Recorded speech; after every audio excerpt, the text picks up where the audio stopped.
me intro. Yeah. Well, hello, you beautiful humans. Welcome back to our podcast. I'm never letting you introduce this again. Second episode. I'm Hell surprised yeah. we made it this far, I'm not going to lie. Yeah, same. Yeah. As before, we got your man, Isgrove, on the line. And we also got my favourite co-host. May you introduce yourself, Daniel? I am Daniel. He's Daniel. Always has been. He's also known as Jack, because that wouldn't make sense. Otherwise, it would be the Isgrove Daniels podcast or something. Yeah, we might have to change it to that when we get like DMCA'd. Yeah, because we'll get sued. Yeah, probably. Oh well. Yeah. Today, the day of the middle of February, we will be reviewing one of the best-selling albums of all time. It's sold I'd like say probably best iconic as well. One of. It sold 30 million copies, which is quite a feat. First album to sell 1 million copies on CD. Oh wow! Voted the best British album ever in 1987. Wow. Yeah, it's got accolades. Damn. I give you the Dire Straits album, their fifth album, Brothers in Arms. Woo! Oh yeah. Hell yeah. Hell yeah. This is one of my favourite albums of all time, easily. Fair play. Well, I've got opinions about this album, so it'll be fun. It's going to be spicy. It's going to be. So I guess we get started now. We get started with... you go. Okay. So what we've done again, same as last time, we've ranked our favourite songs, worst to best, and then we've put them together with a general average score. And we're going to read it from the highest score to the lowest score, because the lowest score is our favourite. Yeah. That makes sense. Well, it's someone's favourite. Yeah. There are 9 tracks on this album, which is a little less than last time. Well, the tracks are really long. Yeah, they are. Like, there's 2 popping in at 8.5 minutes. Yeah. But yeah, so at number 9, we have come to the decision of putting Ride Across the River. What tune? I put this at number 9. Isgrove put it at 8. I don't actually know what to say about this one, because... Yeah, you say some things. It's like, it outstays its welcome so much. It comes in at 7 minutes, and the whole focus is that, and it just keeps going through that for the entire flipping 7 minutes, and after a while, it absolutely does your head in, and oh my god. Yeah. It did wind me up. The lyrics aren't fantastic. I was listening to it just before we started the recording, and I was like, "Is the record broken?" Because it kept doing it and doing it and doing it. You got to make sure it was a good song. It had nice rhythm, good lyrics, but it just it got the repetitiveness was quite annoying after a while, like you said. I don't mind a solo. Yeah, fair enough. But it just drags on. Yeah. Which, in my opinion, is a big downfall of this album, which we'll get to quite a bit, but it's stretched out too much. Christ. Yeah, totally agree. Yeah. Next up, we have One World. I put this at 6. Isgrove put it at 7. I don't mind it. I don't mind it, but it's a bit bland. It's like, it sounds really quintessentially 80s. Yeah, that's a good point. Honestly, it comes after like 2 of the mammoths, like really yeah, and it just like comes in, and it lifts the record, it lifts the spirits of it quite a bit. Yeah, it does. Yeah. I probably should have put it higher, if I'm honest. Every 80s album always has that one track that's like way too 80s, if that makes sense, like Robert Palmer style. And I'm like, it's like. It's like there's no need for it. Like, I get it was the 80s and electronic music was getting into fashion, but like, Shout out. we just lost like guitars and instruments when we got to like the 90s because it was all electronic by then. I don't know really, because you had like Britpop and grunge in the 90s. Oh yeah, people like Oasis and Chili Peppers. Yeah, they were sick. Fun fact actually about this album, to do with like digital whatever. It was actually the first album to be recorded on a digital 24-track tape machine. It was. Yeah. I find that interesting. Yeah, because Knopfler always loved like really pristine sound recordings or whatever, and like he wanted to do best of the best, so he did something. Yeah, he did. Yeah. Don't reckon that will take off. Right. Yeah, it's not a bad tune, One World. It's quite short, it's quite snappy. Yeah. It's something to tap your feet to, isn't it? I mean, I wouldn't put it on for the purpose of listening to it, but if it came on, I wouldn't skip it. Oh, yeah. I say that about a lot of stuff. that one especially. Yeah. Yeah, it's just got there. Yeah. Right, I want to introduce this track because I think it's decent, and you think it's underrated as hell. Come on, it's underrated, yeah, but it just this one was really complicated compared to others. Your latest trick, I just think it's really cool. It's absolutely amazing. One of my favorites on the album. To clarify, I put it. One of your favorites. You put it at 8. Right, yeah, but it was really difficult to choose where it had to go because of the other tracks on there. I put it at 4. I think the sax line is just sexy. Yeah. Honestly, the way that the way that they incorporate it with the trumpet and the guitar and the keys. You know, the trumpet player and the saxophone player who played on this tune were brothers. Oh right, yeah, I know. I did not know. Quite neat. This one was really hard for me to choose because it's such a great tune. And I did 7 drafts of my ranking to come to the conclusion. And then I decided as soon as I sent it to Willsgrove, I'm not happy with this. And then we had no time to change it. Oh, well. I really like this tune, personally. I think it's one of the best on the albums. You can't... Yeah. It does drag on a bit at the end, if I'm honest. That's the case with a lot of the album. They've, do the first half as the actual tune, and then the second half is just whatever nonsense they decided to keep in the track. Yeah. It's weird like that. It's weird. And it's even worse if you have the CD or the cassette. On the vinyl, they chopped it down a little bit.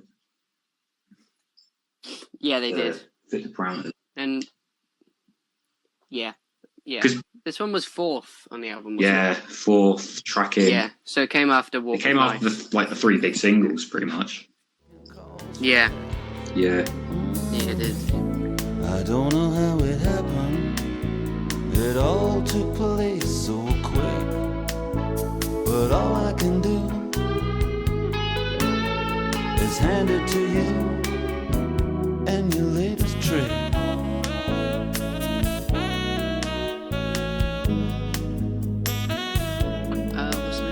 What's next? Number 9 8. It's number 6 is Man's Too Strong. Man's Too Strong.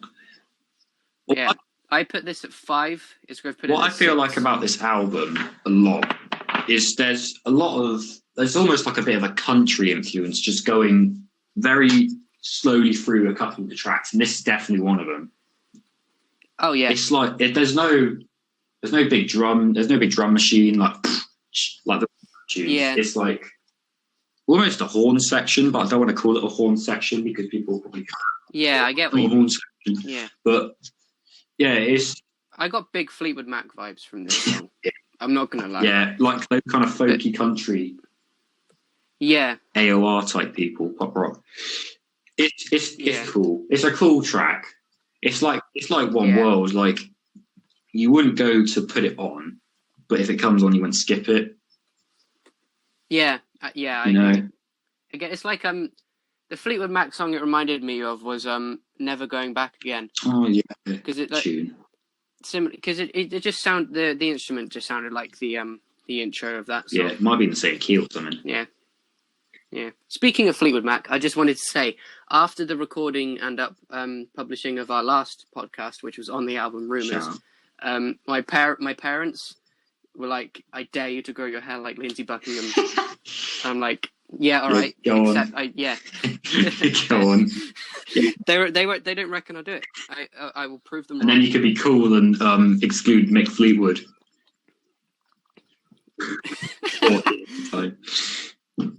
Man. Anyway, enough about Fleetwood Mac. Rubbish. Number 5. Oh boy. Okay, this is going to go well. On a state river and absolutely forget about it. Flipping life. Yeah, at number 5 is Baby, what I say is Walk of Life. Yeah. Now, I put this at number 2. So this was in my top 3. But Isgrove put this at 9. What? Okay, Isgrove, I'll let you rant on. Go on. What are your reasonings behind why this is your number 9? This reminds me of... I get vibes of... Genuinely, I get, like, train vibes from this. Like... Okay. It's like... It's hard to describe. It's really fast-paced. And it just gets on your nerves. There's no bringing it back or anything. The synth line is so flipping annoying. What? Who thinks of something like that? I don't know, but like, I can understand why you don't like it, and I will admit to the fact that it is incredibly It's so annoying. But it's just so easy to like connect with in a way. It's easy for you to enjoy, and it's something that you'll hear people whistling on the street. What I'd say, yeah, that's totally. Oh, no, I mean like the rhythm and the like how it goes. I think it's just. Again, another one of my favorite songs on the album. Yeah. I get too many I love vibes. Yeah, I get you there. Yeah. And I don't know about the two Ray Charles references in there. Well, now I've got a woman. Don't bring Ray Charles back to your level. Yeah, leave Ray alone. Like, Jesus. My man Raymond, he's got nothing to do with it. Did nothing wrong.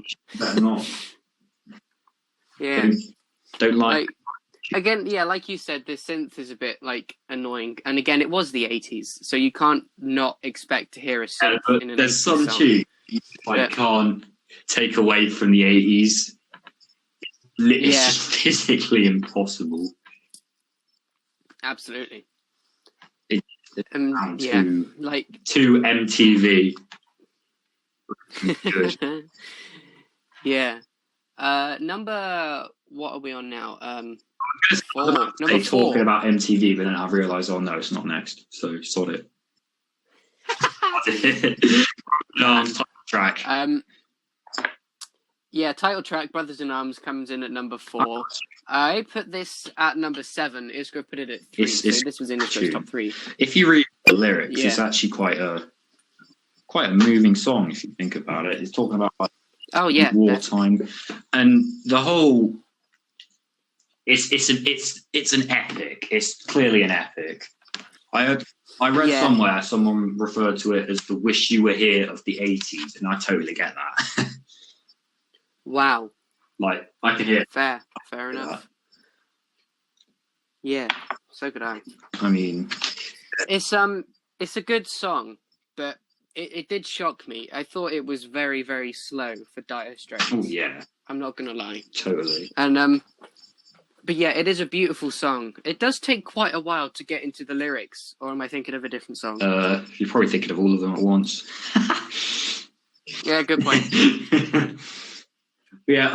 But one thing I will say about this track, again, it's like the first half's all the lyrics and that, and then the second half they just waffle, and then just it fades out as if nothing happened. It's like you're building up to something that never actually happens. Yeah. But with this track, it's a bit more. It's a bit more believable, if you could say. I can see. Yeah. Good point. It takes you up to heaven. It literally takes you up to heaven. It's a great tune. It's a great tune until it fades out. Absolutely. If you want more. That's all I can hit. Yeah. So many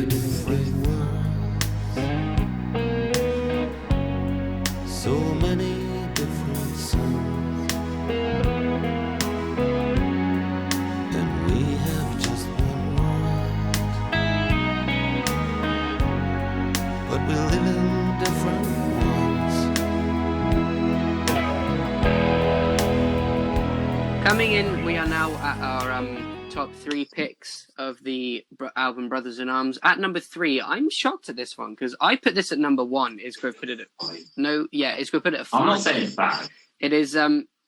It's Money for Nothing. Money for Nothing. Despite it being 8 minutes long. 8.5.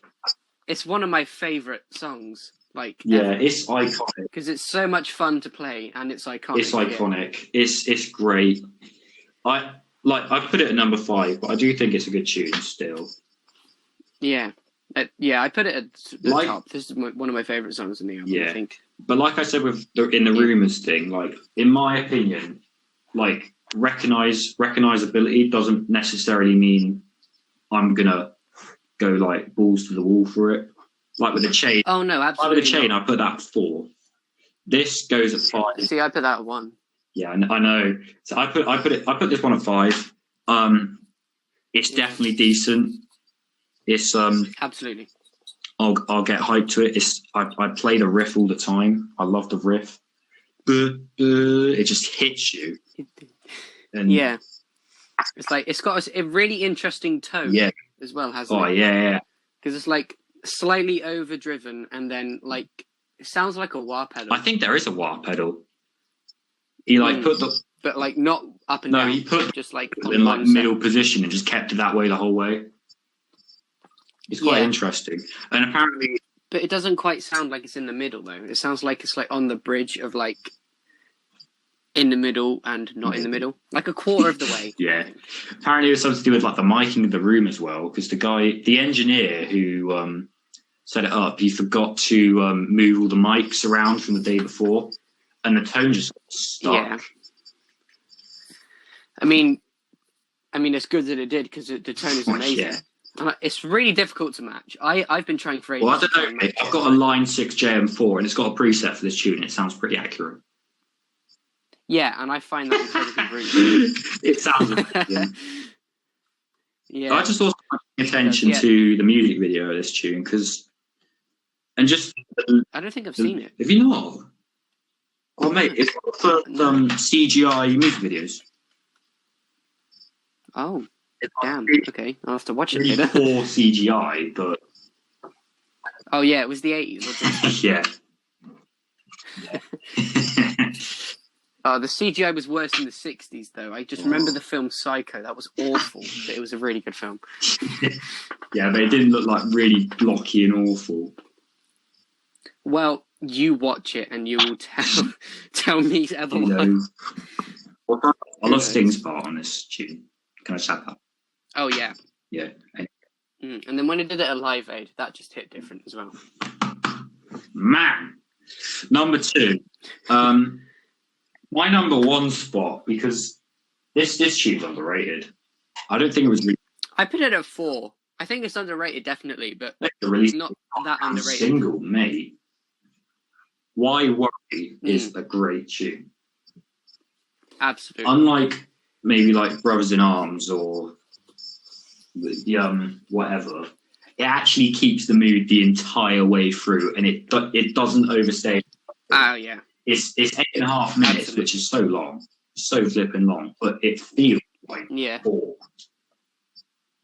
I want it to feel like 50. It's one of those songs that you enjoy. It's that song is pretty much the definition of time flies when you're having fun, because it doesn't feel like it's been nearly 10 minutes. Feels like 2 has gone by. And it actually builds past the vocals. Drums start coming in. It's really subtle drums, but it's so cool. And a little melody, the descending one, that it just repeats for each verse. I love it. I love every second of it.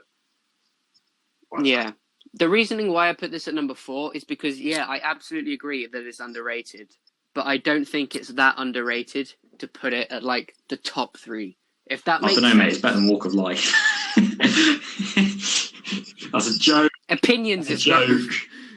I love your opinions. Listen to this tune if you haven't. It's so great. Oh yeah, listen to the whole album if you haven't. Like, that's what we're supposed to be promoting. Well, we'll discuss that. I got. Yeah, Why Worry's so good. The guitar parts, the synth parts, whatever. Number 1. Yeah. Number 1. It's sort of a tie. Number 1. Why Worry and this tune. Can I put it?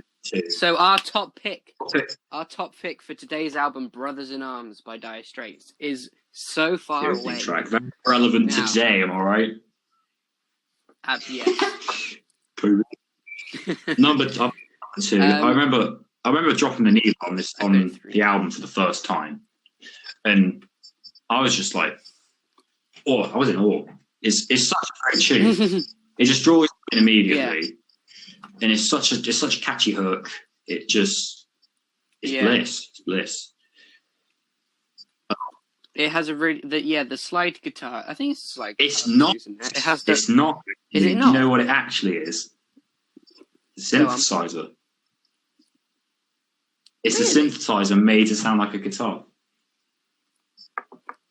Oh, what? The beginning bit? Do. Wow. No, the do. Yeah, that. Yeah. Yeah. Not the bit where. Wow. Yeah, I know. I'm in shock. Genuinely, when I found that out today, I was like, "Geez, all right." Wow, that is very interesting. Well, whatever it is, it has a very interesting tone, and it's very catchy. Totally. Nice and sharp. Yeah, the harmonies are great in the back. Yeah, I put this at number 3. I put it. Let's go put it at 2. I did consider it for my 1, but Why Worry is just so great. So is this tune. Good point. That is a very good point. Yeah. I mean, they're all fantastic. I don't know. Wow. No. Oh, dear. I mean, it's complex. Me and Isgrove have completely different thoughts about, like, songs on we have, like, the same and completely different music taste. It's quite funny. Yeah. Yeah. Like, I like Yoko. It's hella confusing. Almost. Oh, man. You're so far away from me, so far I just can't see. You're so far away from me, you're so far away from me.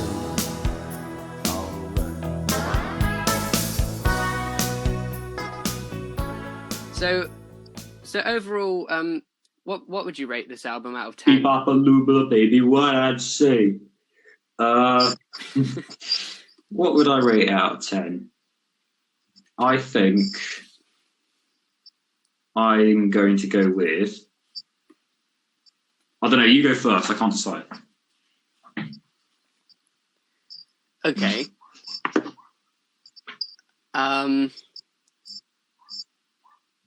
And we'll be right back after this break. I don't know. I think I might have to say a 7. All right. It's fantastic and the tunes are incredible, but I don't think it has that same vibe as Fleetwood Mac. Because I put that at 8. Yeah. I would have an 8 for this as well if it had like the same vibe. It didn't have Walk of Life and Ride Across the River. Yeah, the same energy. I think I'm gonna give this album a 6. Because I personally don't think it's phenomenal. It's got its flaws. It's got its high moments. It's got really high moments. Like White Rock, So Far Away, Brothers in Arms. But it's also got Walk of Life and Ride Across the River. And all, there's no concise direction through the whole album. In my and there's just there's a bit of filler here and there. And that's completely and every fair. track there's flipping first half's the vocals, next half you got the instrumental. Every time. Yeah. All my days. Yeah. Personally, I think if you were trying to get into Dire Straits, I would probably go for a greatest hits album first, and then I would recommend straight to Lower Gold, because that is a great album. Okay. That is fair enough. Right, saying it right here, right now. Telegraph Road is one of the best songs of the 80s. Probably top 5. Oh. I just said that. Phenomenal. All right, we might have to end it here because you're starting to whistle again. Yeah. Oh, okay, so I guess we'll have the cut there. We'll cut this bit out for like a few seconds of So Far Away, and then we'll get straight into this intro, I guess. Outro, rather. Yeah. When's just tell me when the whistling's gone. Okay. Well, that concludes today's episode of the Jack Daniel's podcast, reviewing Brothers in Arms by Dire Straits. Overall, phenomenal album. Would definitely recommend. And yeah, it's got its flaws. Next week, don't say. Yeah, we're not saying next week. No, we're not going to. I'm not going to say next week. What I was going to say is that next week is going to be a very interesting one. I'm going to say we've got a special guest. So, we do have a guest. Our first guest. I'm very excited. So yeah, hopefully, when I haven't heard back from him yet, but either way, it's going to be very interesting. So stay tuned. Next week premieres at on Wednesday at 6 p.m. No, it will premiere when it does. It should premiere at 6 p.m. on Wednesday. But thanks so much for listening. I've been Daniel. I've been joined by Jack today, and yeah. Well, we'll hope to see you soon. Baby, when I get down, I turn to you.